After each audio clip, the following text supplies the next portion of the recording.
What's up, everybody? Welcome to Studio Wesley Live, our weekly hangout for community and connection. I'm Derek, and really excited about tonight's show. It's going to be really, really beautiful. Got Vendela here as well as Grace. So, friends, going to ask you how you're doing. Going to also ask you to just tell us again where you're hanging out in the city you're in, because it's kind of nice just to sort of get a sense of like the distance here. It's all kind of in a triangle a little bit, kind of like a triangle tonight.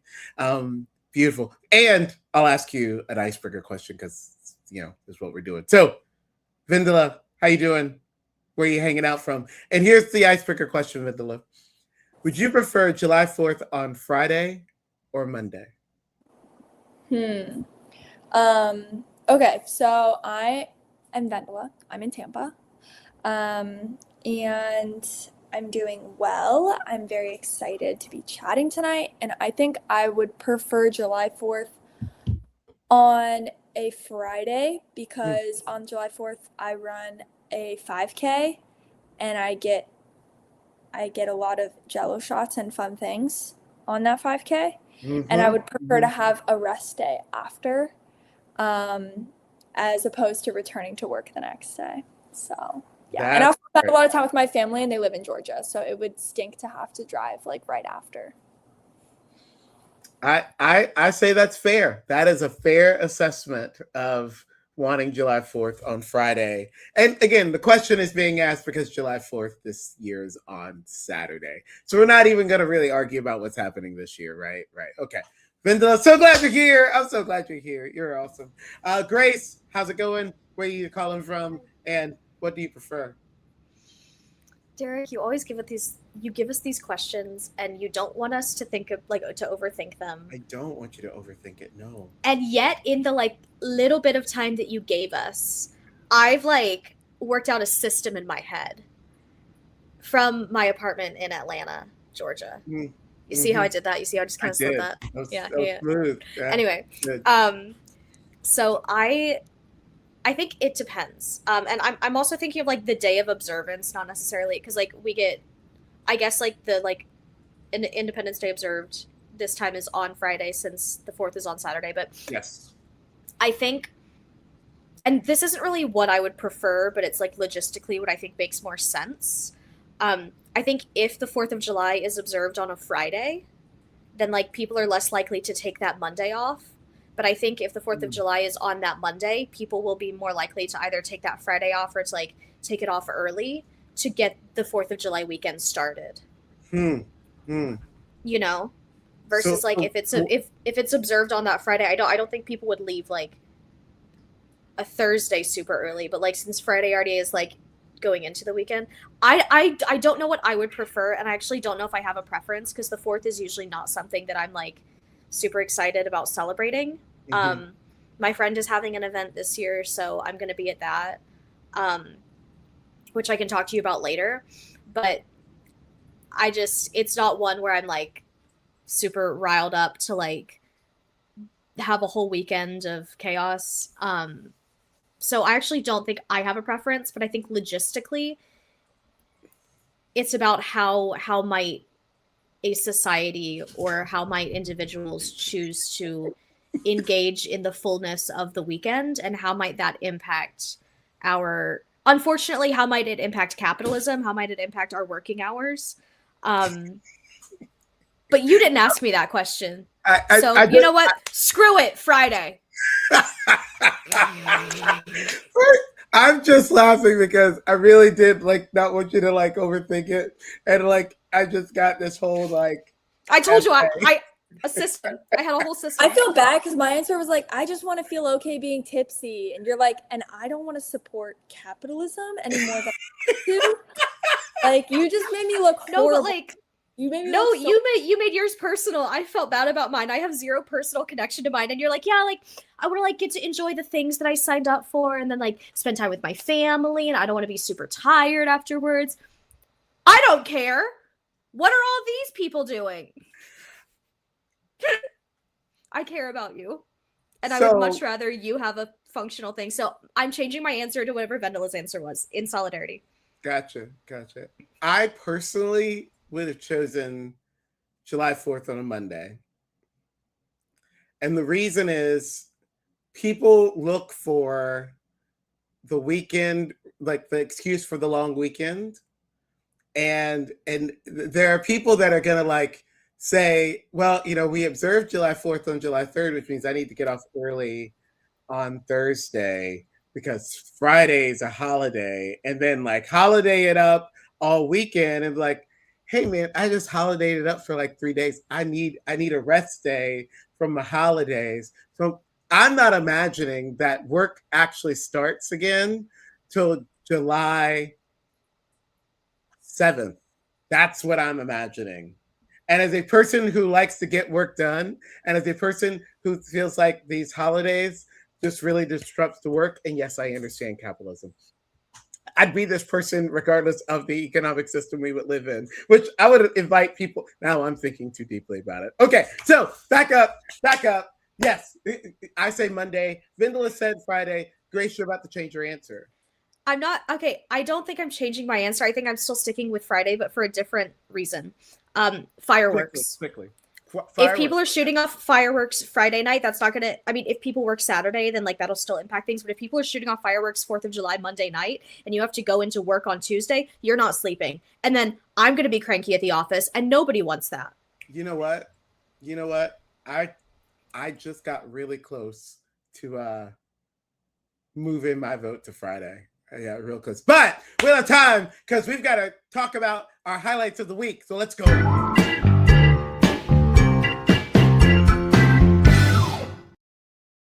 Highlight of the week is our weekly panel discussion. Each member of the panel is going to share something that they wanted to make sure the Studio Wesley universe knows about.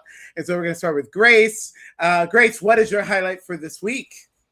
Hi. So my highlight of the week is something that I participated in yesterday. In Atlanta, we have like most of our Pride things in October. October is when Atlanta Pride is, but June is still Pride Month, and like, of course we're going to celebrate Pride Month. What do you mean? It's Pride Month. So my highlight of the week is my link is to the general like organization that puts on these events. But it's called Southern Fried Queer Pride, which is also just like the coolest title ever, or SFQP to be shortened. But what I went to was they had like a pop-up market, basically. If you've been in Jacksonville, it reminds me of like Riverside Arts Market, but it's just a pop-up market. But they had some really cool things. Like they had one of the, I don't know if it's still in use, but there's this like theater, and in the theater room there were which is then also called the theater, but in the theater there were just like a bunch of tables with different clothes that you could it was like a thrift through basically, but it was like piles, and there was so much, and then there were little like artists and different things. But something really cool about Southern Fried Queer Pride, which I'm going to read from their website because otherwise I'm going to miss something. But it was like, it came out of a lack of space for Black and brown and people of color who are queer, lack of spaces for them to like build community because the caucasity just takes over. And so it was important to have a space for people of color who are queer. And so they did this to build community, to like prioritize queer art. They're especially focused on like the arts, but they fight like stigmas, and they show up, and they're loud and happy and proud, and it's good and important. So part of that is these like pop-up stores or like different like art events throughout the week. So wow. Or throughout the month, and they do stuff not during Pride Month too. But yeah, it was just fun. It was fun. I love that. I love the ways that, and the queer community is not the only one that does this, but obviously in Pride Month, like I think experience it more. Just the ways that like different groups of people are exercising their agency to gather, and that ability to just like be in room with other people that have similar experiences to you, I think it's affirming, it's helpful. It does so much for our mental health, emotional health, right? And so I love it that that's the highlight that you brought. And also, there's just something about Southern fried almost anything. Not everything. There's some things that should not be fried, like Oreos. Don't fry Oreos. Don't do it. It's not helpful. It's not. You heard me. That's an incorrect take, Derek. They're delicious. I'm really grateful. I'm really grateful for your highlight this week, Grace. Really grateful. Southern fried. Fried Oreos are so gosh darn good. Yeah. I feel like I'm not being listened to right now. I feel like space is not being held for my experience, and it's fine. It's fine. Derek, but you're allowed to feel how you do. You cannot make a general statement about the goodness of fried Oreos. You can dislike them. Thanks for that highlight, Grace. Thanks. Vinda, what's your highlight this week? Hi. My highlight is it's very silly and fun and loopy, and it's because me and my friends deserve to be silly and fun and loopy this time of month, this time of Pride Month. And so we went to St. Pete Pride yesterday. And it was really lovely. It was super carefree. We didn't see like any protesters, so that was awesome. Overall, we had a great experience. I actually ran into somebody on the Ultimatum Queer Love, which was kind of crazy. Yeah, Megan.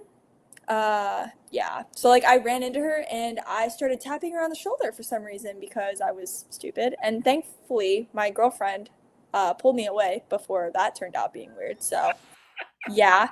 But yeah, I did like it was a fun day. It was very just like lovely and cute, and we got lots of fun photos, and I made my girlfriend and I matching outfits with buttons because I love a craft.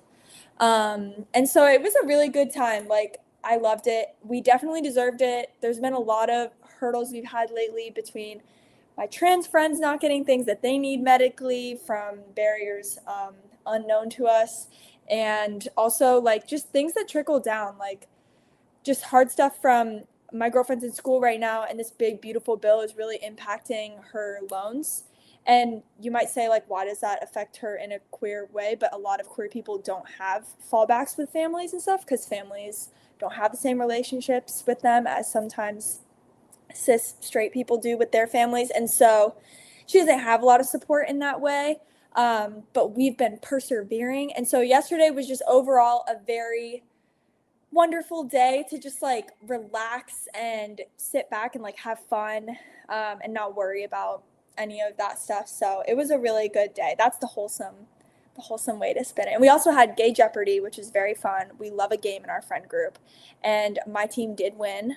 So nice. We were Maroon 5. That was our name. So yeah. I need like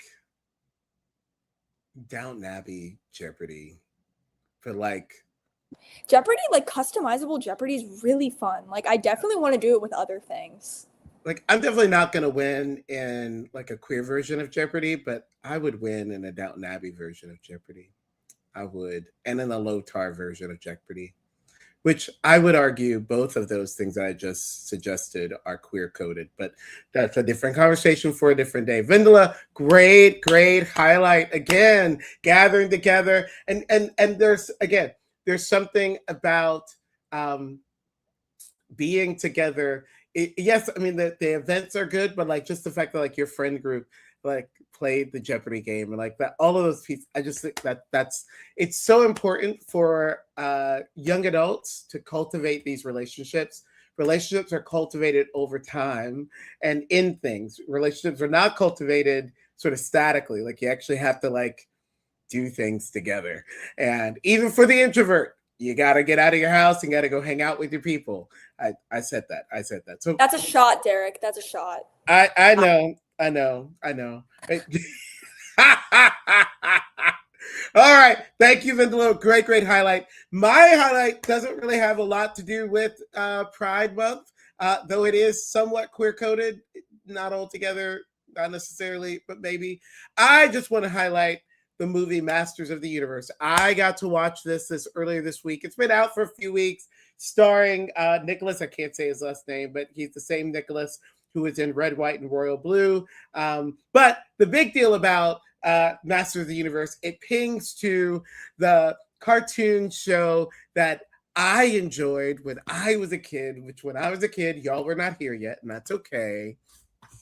But yeah, I loved He-Man and She-Ra, and it just was so fun. Like fun. I don't use that word a lot, right? Like I don't say that something goes. It was just fun to go watch this movie that reminded me of all this show that I used to watch every Monday through Friday, 4 p.m. He-Man came on at 4, She-Ra came on at 4:30, and I just loved it. I had such a great time. Just the ways that they were trying to. I mean, all these movies are like for adults, like even the ones that are for kids are really for adults, and like we know this, and so it was really cool the ways that like they were just like speaking to adults, and there was some really cool like messaging and sort of subplots that they were sort of trying to get out there, and so I really appreciate it. I this is not a Sinners or kind of movie where I'm like, if you love me, if you want to be friends with me, you should go see Masters of the Universe. I would just say that there's so much heavy, like there's just so much heavy out in the world that we all need a little bit of like, it's just a movie. Like it literally is just a movie. And so you go watch the movie just so you can like, that was just a movie. That was cool. Just a movie. I will have to say, Alison Brie, I just love her in this movie. And I feel like I know this woman. I feel like I have like hung out with this woman. I feel like I've seen her in everything. And we were having this whole conversation right before.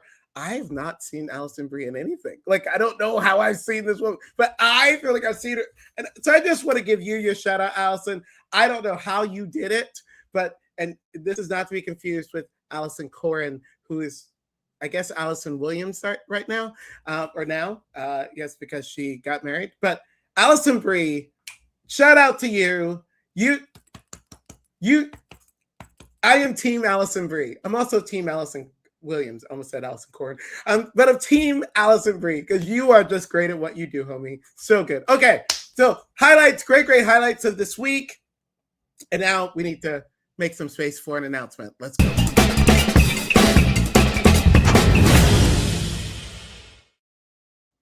The show is moving right along. So just one announcement. We got community group tonight, 6:45 in the Zoom room. If you need the Zoom link, just send me a direct message on either Studio Wesley on Instagram. If you're friends with me on something, like send me a direct message.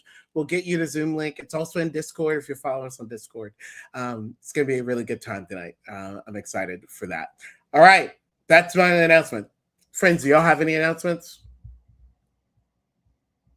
Okay. Then our segment tonight is, oh gosh, what is our segment, Mike?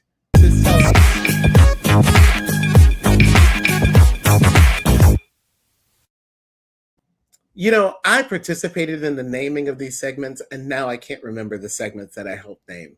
Story time. Story time is a recurring segment on Studio Wesley where we're going to hear a story. It's going to be a cold read. We have not read this story. We don't know about this story. It's usually from Reddit.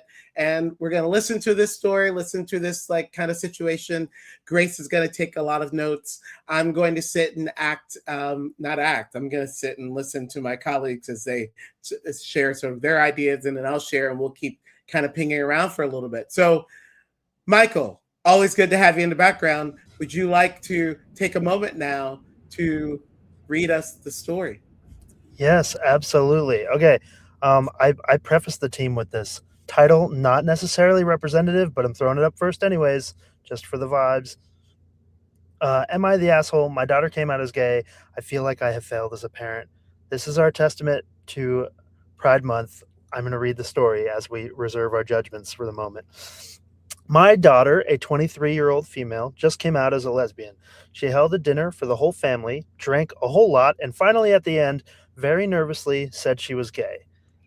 Everyone just looked at each other, trying to figure out what the big deal was. My reaction, I have always suspected this, was, okay, who wants dessert? My daughter later told me she expected more support. I told her there was no need to come out. She could have just invited her girlfriend just like she would have a boyfriend. I told her she didn't need to hold a dinner party to announce it. All of us loved her and didn't care if she was gay, straight, trans, whatever. She burst into tears. The thing is, I have always made sure my daughter knows she is loved no matter what, and no one in the family cares who is LGBTQ+. We have several family members who are gay. So I am genuinely confused as to why she felt the need to come out. I feel I have failed as a parent because she felt the need to come out, instead of just knowing she was free to love anyone she wants without judgment from me. I have no idea how I was supposed to be supportive because it is not a big deal to me. I told her I would attend protests and even go to gay bars with her, but she is still mad at me. If you think I am the asshole, can you please tell me how I can be more supportive? This was posted on a thread called Ask LGBTQ. So we do have comments, but I'm going to pass it over to you guys first. Okay. And Michael, remind me, what's our angle tonight in discussing this particular story? Yeah, so this was originally posted by the parent on Ask LGBTQ looking for advice. It was reposted on Am I the Asshole because she then became concerned she might be the asshole here. So you can discuss Am I the a-hole here, or a couple different angles you can approach this from. Okay. Beautiful. Thank you. Friends, what are your thoughts? Okay, so I was just listening to another Reddit story that follows this similar question. First off, that is so real.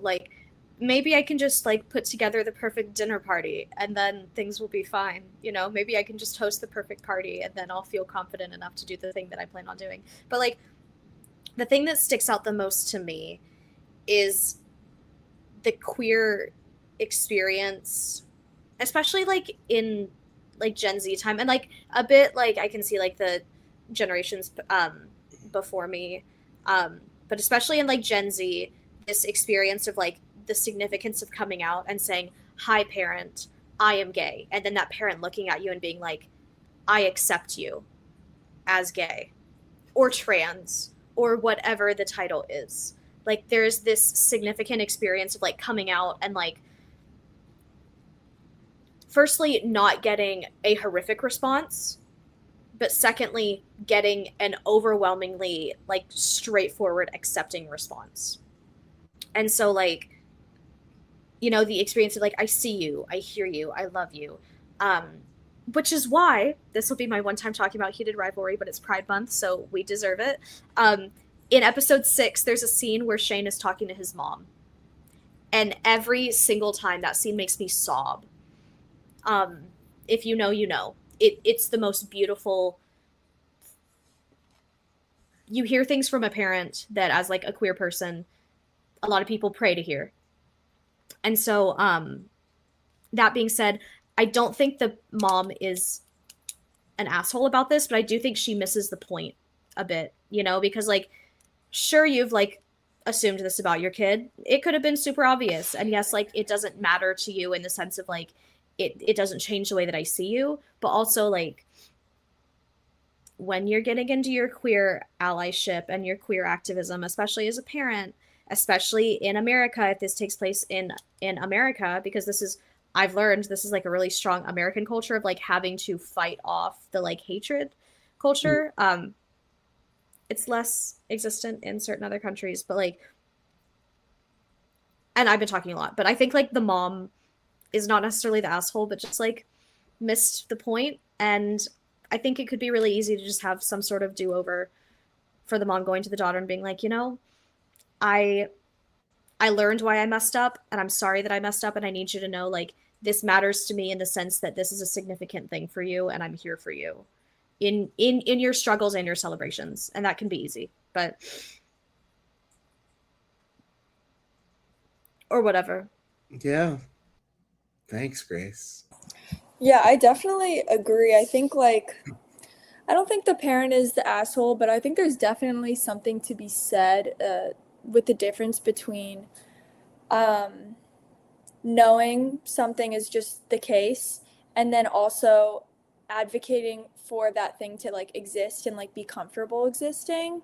I think there's a difference between just being like, okay, like, yeah, that's your thing and that's totally fine. I'm fine with it. And then also being like, oh, like, this is your thing. Like, how can I help you become more comfortable in this? Because, like, I would like to help create space for you because you deserve it as much as everybody else who don't have to come out.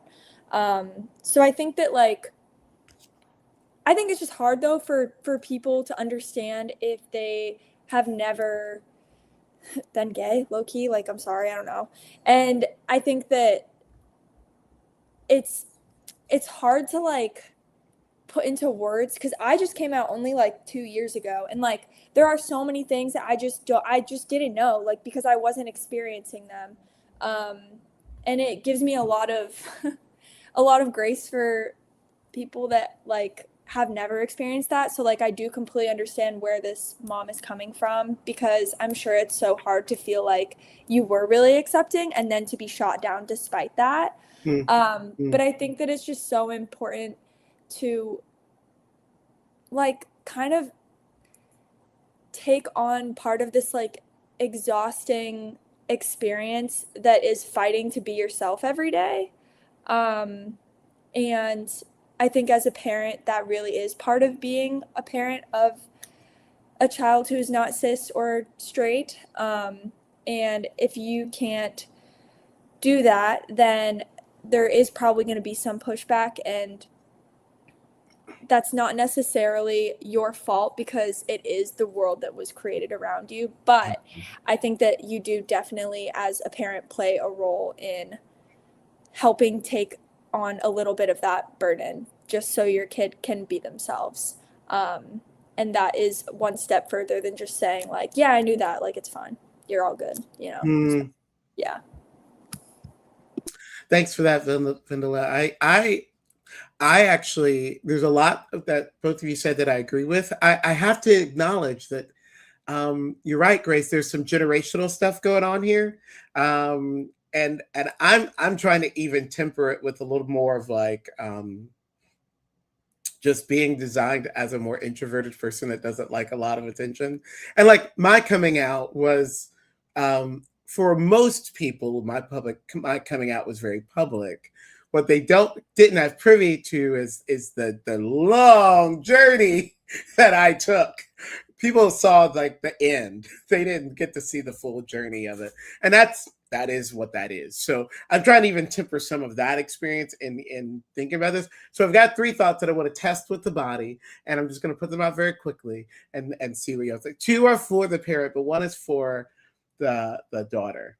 Okay, so 1, I'm just curious, like, with this parent, like, we've isolated sort of this one moment, like, I somehow didn't show up in the way that my daughter thought I was supposed to show up in this one moment. But I actually wonder if there's this other pattern. And I speak from a bit of experience of, like, the way my parents would celebrate my brother and the things that my brother did versus the way that they would celebrate things with me. And every now and then I tried to do something that would get a comparable response from them that they would normally give to my brother. And I'll just be honest, I never really got that. I never really got that. And there are lots of reasons. I mean, family dynamics are super weird, but I do wonder what was sort of the thing that the daughter was sort of modeling this moment after.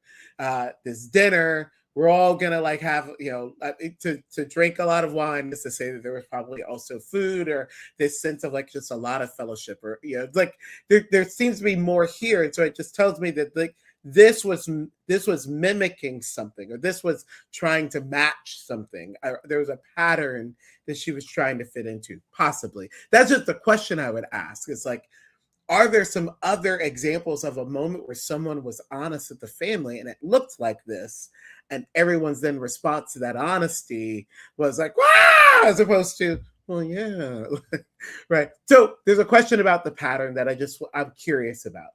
The second question, again, this is more so for the parent, and this happens, I think, in allyship, where because and I'm going to use, like, anti-racism as one of these moments here as the example, but sometimes with my with my white friends, we feel like because we have read a book or watched a movie like Sinners or something that we have done the work, and now I'm an ally, card carrying, and I'm good, and I don't need to like actually like show up in moments where like we, people of color need folks to stand with them. Like I got it already, right? And I just wonder if, because the family, back to the story we were given, I just wonder if the family, the parent, the mom specifically, I think it's the mom, maybe it's, I don't know, the parent.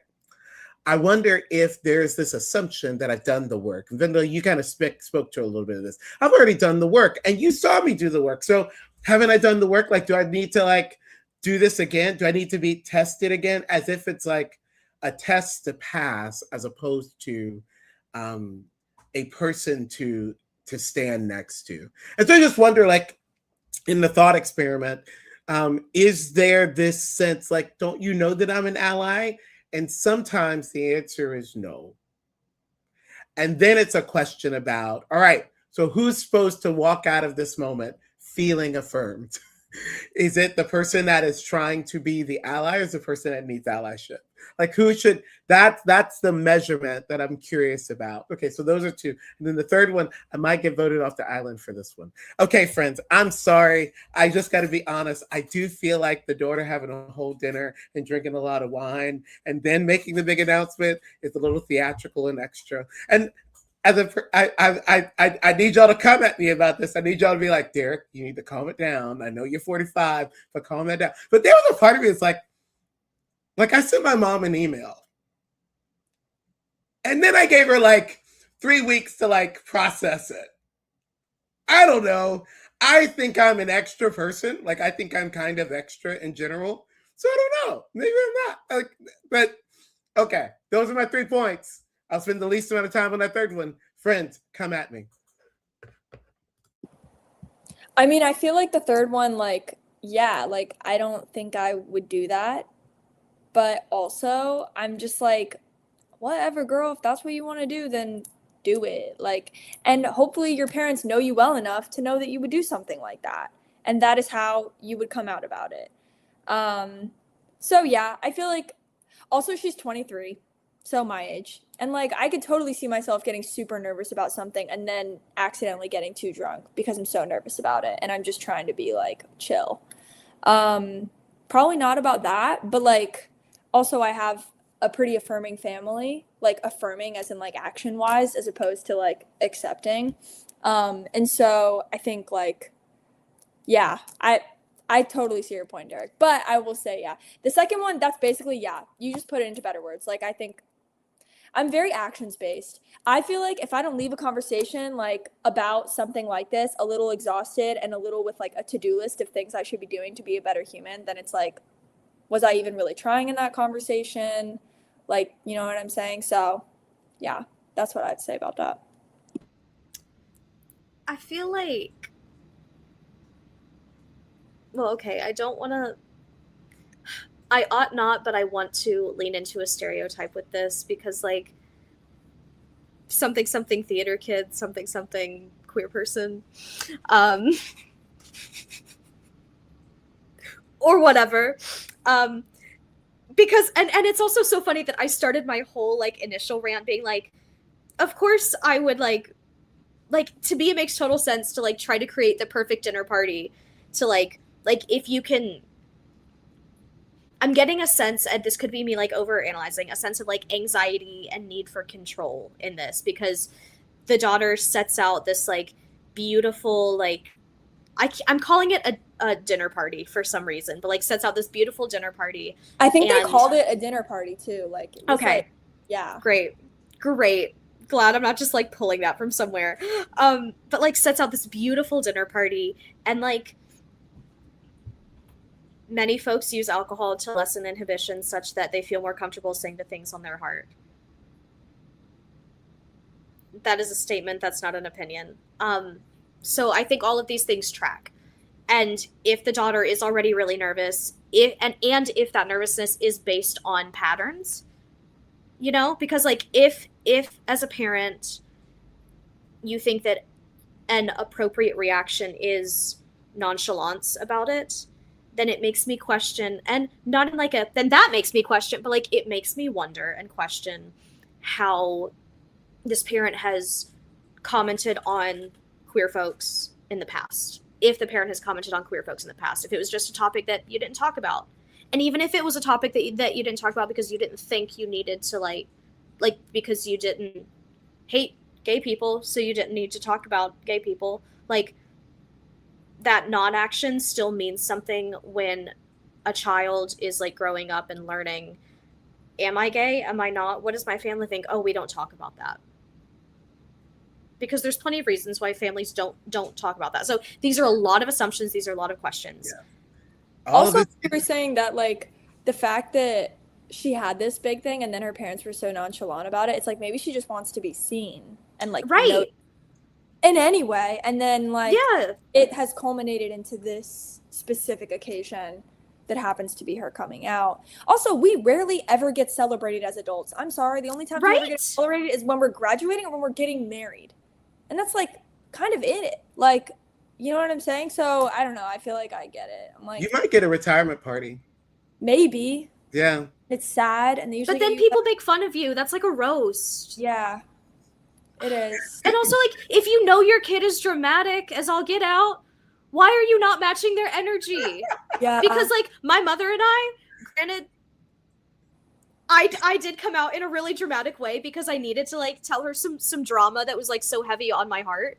And that's all that I'll say about that. But, like, my mother knows that I'm a dramatic person. And this is not commenting on how that experience went, because that's a whole other conversation. But, like, my mother knows that I'm a dramatic person. So when I up the antics, she knows to, like, at least stay up with me. Just to entertain me. I wish. My mom is, and so, like, bringing me down. I wish that this parent just, like, was dramatic as hell with her daughter for one moment. Yeah. Anyway. So I think Mike's got a part 2 for us, but I was just going to name really quickly that when Derek has kids, it doesn't really matter what their personal attributes are going to be. They're going to be like, Dad, could you just have an emotional response just once? Just once. Like, we don't even care what the emotion is. Could you just emotionally respond instead of pausing and reflecting? Just call Grace and then you're gonna send your kid an email the next day and say, "Hello, son. I've thought this through, and I completely agree, and I would super love to have an emotional response. In fact, with love, comma, Derek." The email is gonna be, I just want to make sure I heard you correctly. Could you please restate this? I just want to make sure I heard you correctly. You're gay. Yeah, love, Derek. Yeah. All right, Michael, give us the last little bit of this. Yeah, just a couple comments that I was going to read. And this, Grace, this commenter said kind of exactly what you said. The golden rule you didn't know was that it's generally best to match the energy of the person doing the coming out. We all have different journeys and approach it differently. She made a nervous announcement at a family meal. Your response would have been suitable for a casual, by the way, I'm gay, mentioned as one of you was running out the door, but she needed to hear back from you the sincerity she brought to the conversation. Another comment I just wanted to read that I thought was interesting. To be honest, there's a weird idea among a lot of people who prescribe themselves as liberal that you shouldn't care if someone is gay or black or whatever. The fact of the matter is that these are important parts of people's identities that they care deeply about and that have the potential to make them feel vulnerable. People don't want to be treated as though their traits are weaknesses, but they want you to care about how it informs their life experience. This impenetrable, invulnerable way of addressing vulnerable people when they are vulnerable with you might like a way to portray your belief system as strong, but it does the opposite. Instead, be vulnerable, care about their experiences. Say, I'm so proud of you for having the strength to know yourself and be who you are. The last thing I have for you is just this really quick, small little update from the parent that posted this that says, thank you for everyone who answered me. I read all of them and you all are amazing. I apologized to her and paid for a weekend trip for her and her girlfriend to Vegas. This made her so happy she's skipping around the room. That's the closure we get on this story. Yeah, like just pay for a Vegas trip. Like, let's go. What It's a great day to be gay. Doesn't get solved by an all expenses paid trip? Like what for real? Like we're in an there's some argument things and you pay for a trip for me. Argument's settled. Like, yeah, right. like we will deal with it in the lounge, okay? We will deal with it. We will unpack The it devil in the alone. lounge. Amen. Okay, friends, that was just great, great, great conversation. I'm really thankful. We want to shout out to Ashworth, who's been in the comments following along as well. You're a good one, Ashworth. We love you. Let's take a few moments of a soul break, and then we'll come back to close the show.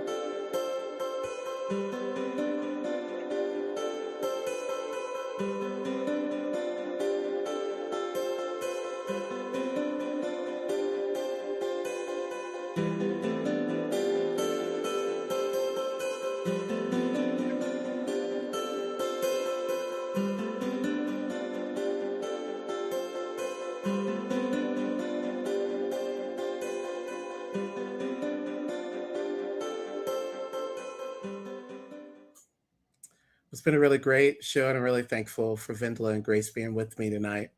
As we're closing, I just want to point you to a little bit of scripture, and I think it'll be challenging, but also hopeful. This week's gospel text is Matthew chapter 10. We're going to talk a little bit about this in community group tonight. But you're going to hear Jesus say in this particular passage, I'm just going to read you the first line, 37. Those who love father or mother more than me aren't worthy of me. Those who love son or daughter more than me aren't worthy of me. Now, one line and all of the questions, right? Like, what are you trying to say, Jesus? And like, you keep going a little bit, and I don't know if you get a lot of clarity. Like, these are pretty intense words in Matthew 10, 37 to 42, pretty intense words. And first of all, if you really want to dive a little deeper, I want to invite you to read Genesis 22 first. Go read Genesis 22 and then go back and read Matthew 10, 37 through 42. Genesis 22 is the Old Testament text for today. And I'm just finding that if I read those stories first, the Old Testament stories, and then go to the gospel text, there are just a lot more things that come up and a lot more ideas that I have access to.